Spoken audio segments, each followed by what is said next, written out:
So I just watched the HBO original movie, Fahrenheit 451, which was released in 2018, starring Michael B. Jordan and Michael Shannon. Before I get into it, I'll just ask, how many films have you seen that were based on books where you thought to yourself, man, that was really good? Why is it so hard to adapt a book into a film?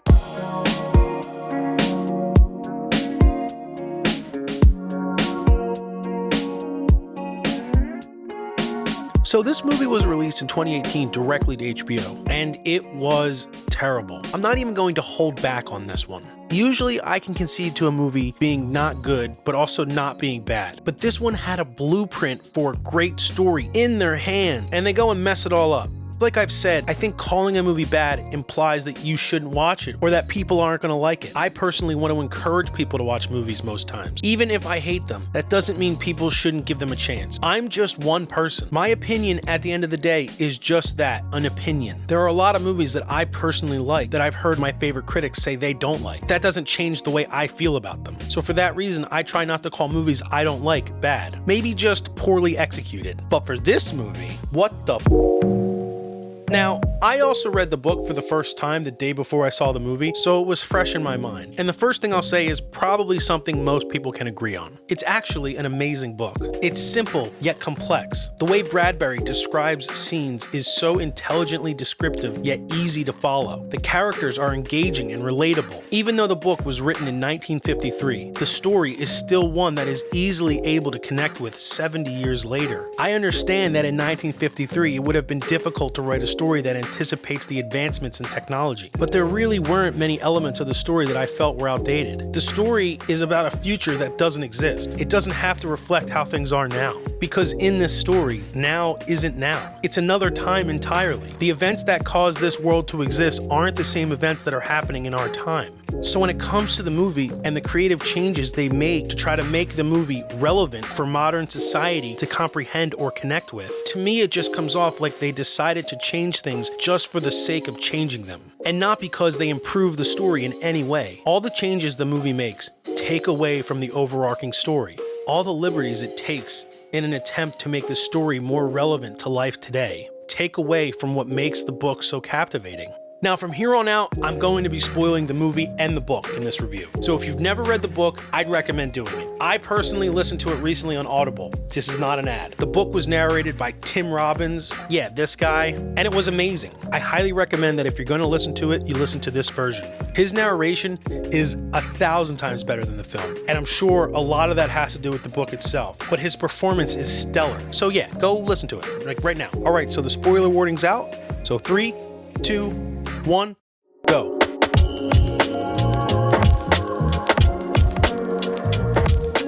The book Fahrenheit 451 is a really simple story. It's about a firefighter named Montag in a distant future whose job it is to burn books because all written work has been outlawed. In this world, firefighters no longer put out fires, they actually start them. Basically, the government wants people to think less. They encourage a lifestyle where people pretty much just go to work, come home, and watch TV. Because of this, conversations, even with loved ones, have become basic unintelligible nonsense. The kind of conversation you'd expect two people to have while only discussing the best moments of reality television. Because of this way of life, most people are unhappy and miserable.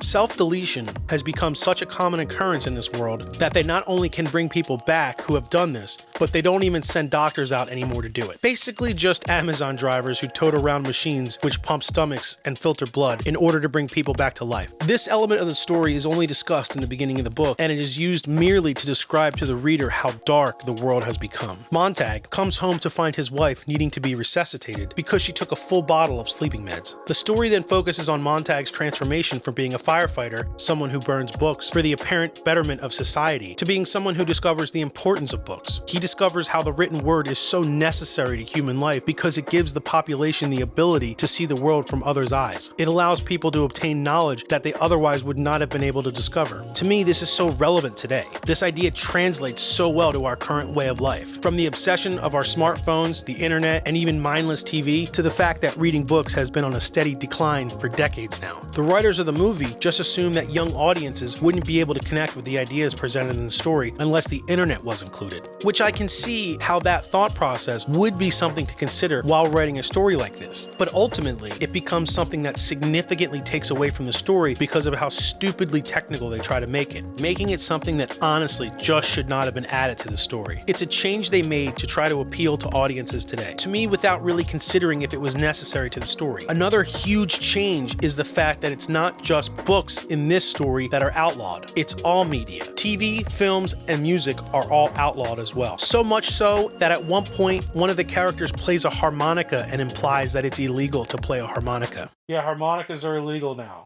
A harmonica! Apparently they make you think as much as a book does. Now to me, this causes many issues with the tone as well as the message of the story. The entire point of the book is to express how mindless the government ultimately wants to make the population. They encourage people to enjoy TV because it's a simple way to get people to turn off their brain, whereas books require a certain level of attention to consume. Your mind needs to be on and working on some level to be able to retain the words that you're reading. Your imagination needs to be flipped on in some way. The story in the book understands this and uses this as a way to justify why books are outlawed, but not other forms of media. The movie, however, treats all of them exactly the same. If it's media, it must be destroyed, completely missing the idea of what makes the book so important, which is ironic because it's the film's way of pretending that it's as important as the book that it's now based off of. Do you guys remember that movie Equilibrium with Christian Bale and 006? This movie is a much worse version of the movie Equilibrium, which is funny because Equilibrium is a worse version of the book Fahrenheit 451. So in a sense, this is a much worse version of the book Fahrenheit 451. I think that's the best way to describe it. One of the common threads between this movie and Equilibrium is the outlaw of all media, as well as the medication that these characters take, but we'll get to that.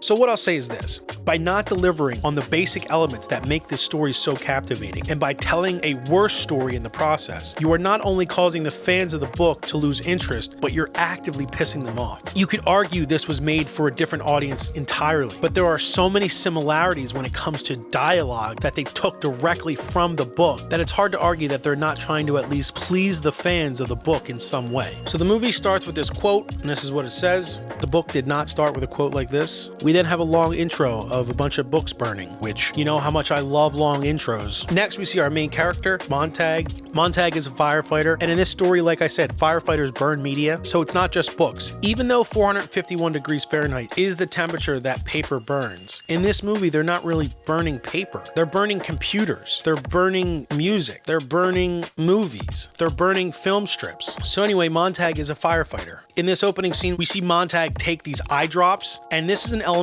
that was not in the book at all. There were no drugs that these characters needed to take. Next, we see this really badass fight scene, which again was another element that was not in the book. It's at this point where we meet our other main character, Beatty. Beatty was another character from the book. Beatty is the guy that runs the department that Montag is in. After this, we see a scene where the firefighters are giving a demonstration to a bunch of kids. During this scene, we start to see how different the character Montag in the film is from the character in the book. Next, we see Montag burn these books, and it's super cool. And these kids are all super into it. Look at them. These are all things that the character in the book did not do. Montag just comes off as this tough guy.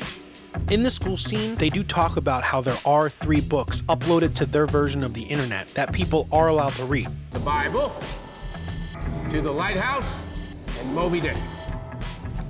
This is all you need to know. This is a huge diversion from the book, considering that the Bible was one of the books that Montag had in his vent, and it was believed to be one of the last ones that was known to exist. After they leave the school, they head to this firefight, which is a raid on this property. There's this hand-to-hand combat scene, and Montag says this. You dream about hiding from me. You better wake up and apologize. In the book, he wouldn't say things like this. There was no fighting when it came to raiding these properties. This is just the movie's attempt at making these scenes more action-oriented. So anyway, after Montag effortlessly beats the shit out of this guy, he goes into this room where he sees this mattress just leaning against his door. And I know what you're thinking. There's definitely nothing behind this door, but he looks anyway. And behind this door is where they were hiding the server computer that's uploading all these books to the internet. All of what the firefighters do is being broadcast live to the rest of the country. And then Montag gives this really cool speech. Guess what time it is?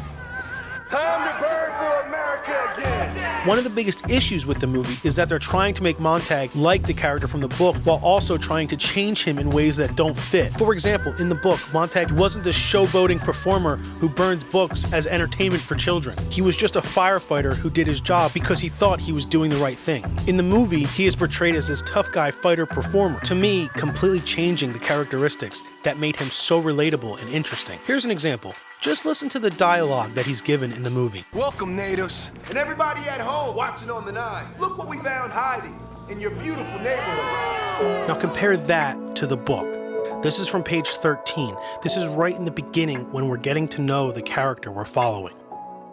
As he stood there, the sky over the house screamed. There was a tremendous ripping sound, as if 2 giant hands had torn 10,000 miles of black lines down the seam. Montag was cut in half. He felt his chest chopped down and split apart. The jet bombers going over did all the screaming for him. He opened his mouth and let their shriek come down and out between his bared teeth. The house shook. The flare went out in his hand.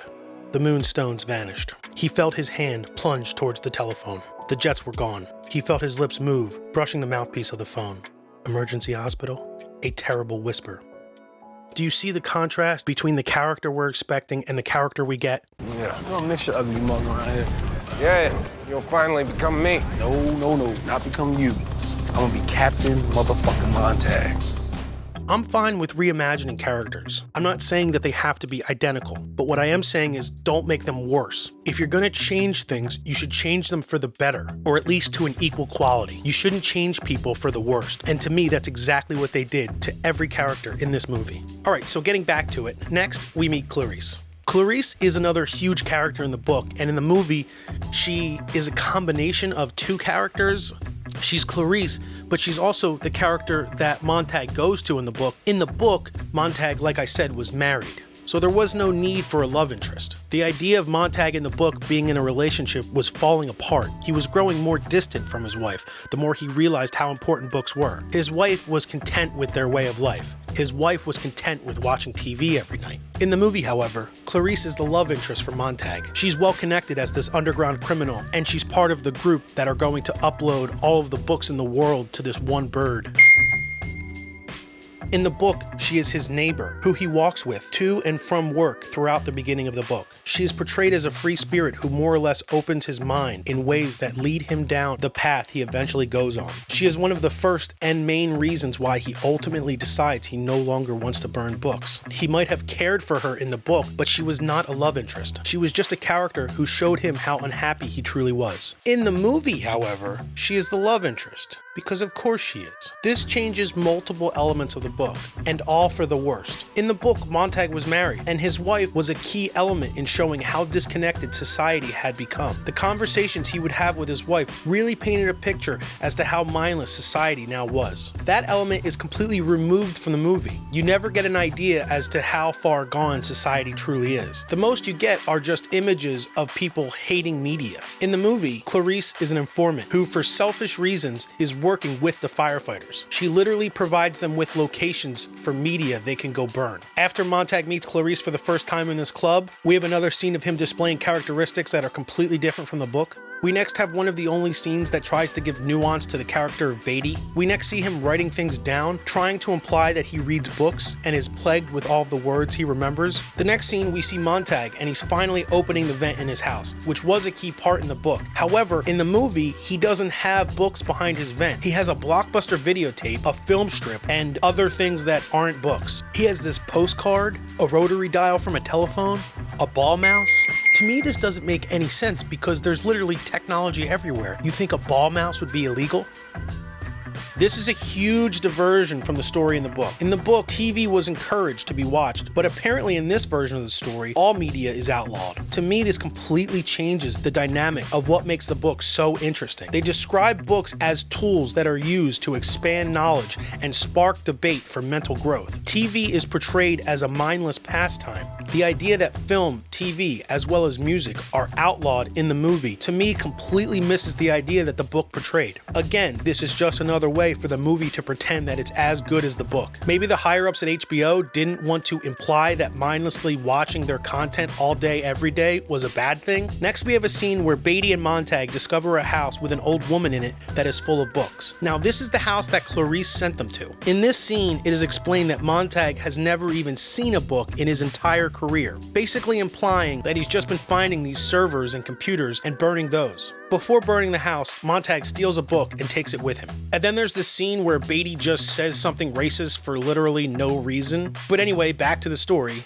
The next scene is one that changes a huge element in order to shoehorn in a modern twist to appeal to dummies like us living in the age of the internet. In this scene, like the book, the firefighters soak the woman's books as well as her house in kerosene. She then intentionally lights herself on fire and chooses to die alongside with her books. This is a huge part of the book because it's at this time that Montag realizes how important books are to some people, and he wonders why. At this point in the movie, however, this is so unearned because the character is so all over the place, we just don't care. Because of his actions thus far, we don't really connect as to why he's so upset by this. So like I said, it just comes off as completely unearned. Another thing they add that's different from the book is in this woman's last dying breath, she utters one word: ominous. Now, this is one of the huge changes they make that is extremely dumb. So ominous ends up being this way of cataloging books digitally. The plan is basically to upload digital books into the DNA of living creatures so that it can exist within a bird until it needs to be extracted. And yes, if it sounds dumb, it's because it's very stupid. Not only is everything I just said extremely dumb,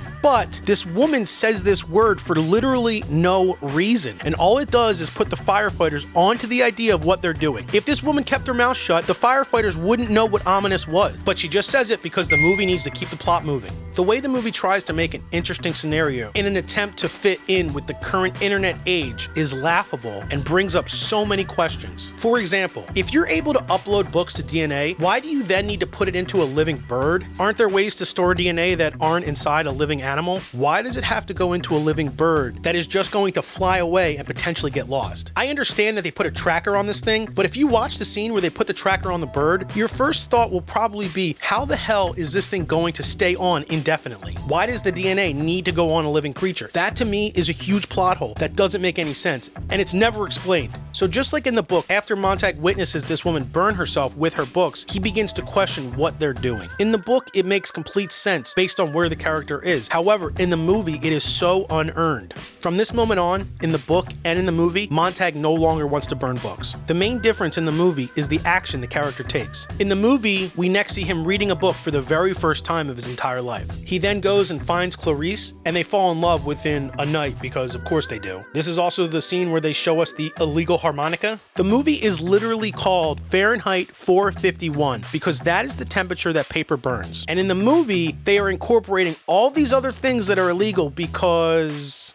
they don't feel that modern audiences will care enough about only burning books. I'm not really sure as to why they felt the need to divert so much from the source material in this aspect. A society that outlaws all books because it's the government's way of making the population mindless is extremely interesting, and I don't feel they need to add anything to that element of the story. But you know, who cares about books, I guess? Gotta burn an iPod so people are bummed about it. Next is the scene where the firefighters realize what ominous is and discover how much they need to put an end to it. Because if books are uploaded to the DNA of a bird, who knows what'll happen. The firefighters then up their efforts into finding ominous, while Montag starts working with the underground in an effort to help launch ominous. There's a scene where they explain that each person is memorizing one book, which is a concept actually from the book, but in the book, it's never implied that these people are memorizing these books word for word. However, in the movie, not only is that the implication, but they also introduce this one character who's memorized 15,000 books. 15,000 books. 15,000 books. Can you, like, I don't get it. Like, it's impressive enough that someone would try to memorize an entire book, but they have to make it bigger and better, so they say 15,000. This guy memorized 15,000 books. And he can also recite them word for word. And they show us this in this super intense scene. Page number? I'll turn around. No cheating. Page number? Page 935. Line 12. Go to line 12. So as long as you distract your mind from its dreams, it will not know them for what they are. You will always be taken in by the appearance of things because you will not have grasped their true nature. Yeah, okay, bro. We're almost at the end, so let's just keep it moving. So after a matter of minutes, the Underground determine that they can trust Montag because he passes their only test. They tell him that they desperately need a tracker to put on the bird, because apparently they don't have access to trackers of any kind. Now, granted, these people are able to upload digital content to DNA, but the technology of an Apple AirTag is just something they can't reproduce. So, next scene, Montag gets the tracker for the bird, but before he can bring it back to the Underground, he's confronted by Beatty, who, just like in the book, makes Montag burn his own house down. Now, the scene from the book is where Montag actually kills Beatty. He ends up burning him with a flamethrower. It is a very intense scene, and it also implies that Beatty actually wanted to die, which is where you ultimately get the nuance of Beatty's character. However, in the movie, that's not what happens. Instead, Montag burns this random person that we don't care about, and it adds nothing. It just makes Montag look like an insane piece of shit. But don't worry guys, he's our main character, so we should just like him because he's our main character. So after Montag burns this guy, he gets away with the tracker and heads to the secret location of where the bird is. But before he gets there, somehow Beatty and the other firefighters are already there and they're burning the place down. Now, this is the final scene in the movie, and it ultimately ends with Montag attaching the suppository-sized tracker onto the bird and letting it go, which then makes Beatty go crazy and kill Montag with a flamethrower. All of which never happened in the book. Way to subvert our expectations, guys. Good job. I don't think I need to go through the ending of the book to express how stupid the ending of this movie is. Although the book doesn't have a happy ending, it also ends on a much more positive note. Montag does not die at the end of the book. So Montag dies and the bird gets away, and that's the end of the movie. Whenever they want to read a book, they just gotta go download that bird.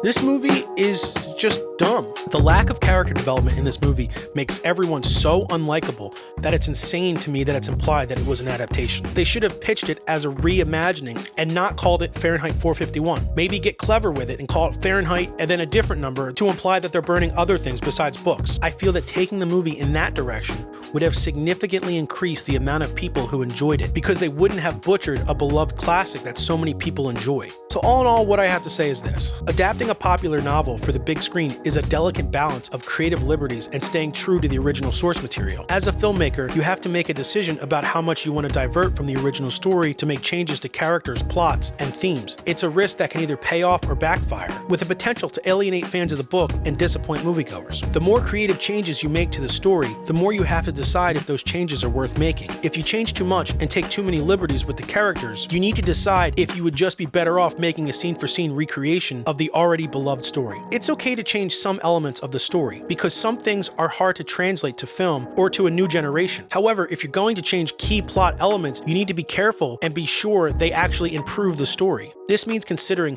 how the change will affect the characters, themes, and overall narratives. You should also ask yourself if the change is necessary or if it's just for the sake of being different. One example of a successful adaptation with creative changes is the film Gone Girl. While the film stays true to the novel's central mystery, it makes some significant changes to the ending and the character motivations. These changes enhance the story's themes and add more depth to the characters, making for a more satisfying viewing experience. Ultimately, the decision to make creative changes to a popular novel comes down to balancing artistic vision with audience expectations. It's a delicate balance that requires careful consideration of the source material and the audience's relationship with it. While making smart changes that enhance the story while staying true to the original, filmmakers can create adaptations that satisfy both fans of the book and moviegoers. So if you're gonna adapt a book to the big screen, just, don't fuck it up. Okay, bye.